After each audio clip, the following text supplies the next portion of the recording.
Oda leaked the meaning of D years ago, and you guys missed it. He's a genius. Now, just hear me out, guys, and try to keep an open mind. And remember that at the end of the day, I'm just trying to have fun making a couple of theories. And if you guys like my theories and my potential other content, maybe drop a like, and I hope you guys have a good day. Now, let's get into the video. The meaning of D. Why the will of D and the ancient kingdom are the same thing.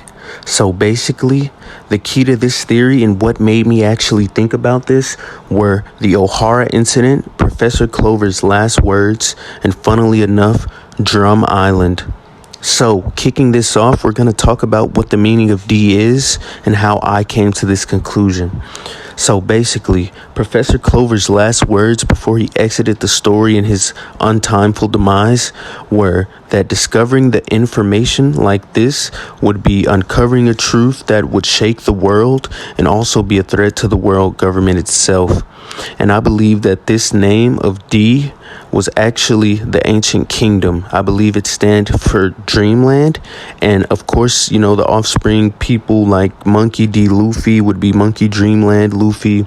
Marshall D. Teach would be Marshall Dreamland Teach, and so on and so forth. And so heading into Drum Island, which funnily enough, as I said earlier, sounds like Dreamland, or, you know, Drum Island, Drumland, Dreamland.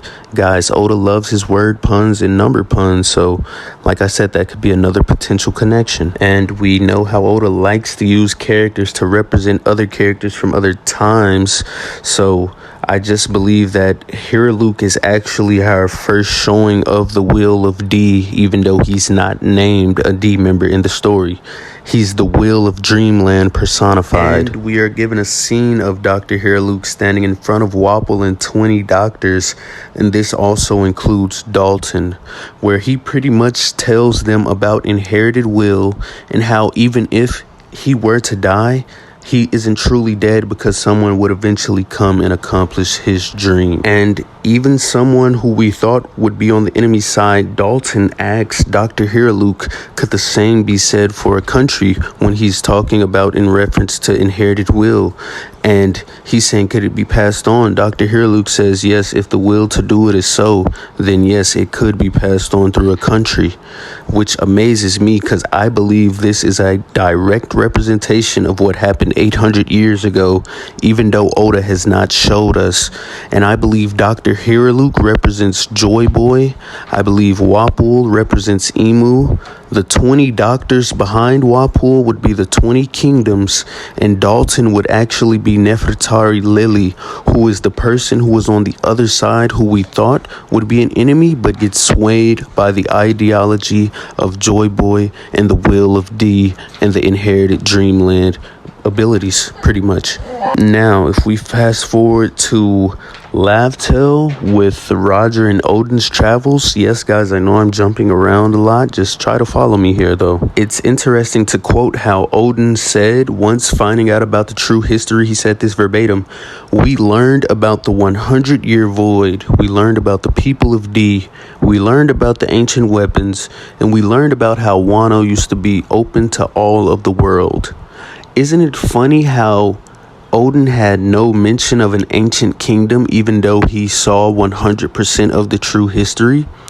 I believe this is because the people of D are the ancient kingdom. Dreamland is the ancient kingdom. And even going as far back as Skypiea, guys, I know the dance scene is iconic, but we also have more connections via smaller characters. Nolan's descendants, Nolan the Liar, Mont Blanc Cricket, his descendant, he was actually looking for this ancient kingdom, which is crazy. And guys, you might be like, what do you mean he was looking for the ancient kingdom? He was looking for the island of Necroa, which when translated means the island of dreams. Is that not Dream Island? Is that not Dreamland? What was Nolan's purpose? He was basically Joy Boy. He was basically Roger, but just not with the Pirate King clout. Guys, Oda is making very deep connections, and I believe that dreams are just going to, end up being what runs the One Piece world. And if you guys like this theory and want to see a part 2 or possibly more content like this out of me, you guys know what to do. Just like the video, maybe comment, sub, and it's highly appreciated. I would love to do things with you guys as a community if we can grow to that level. So yeah, just peace out, guys, and stay blessed.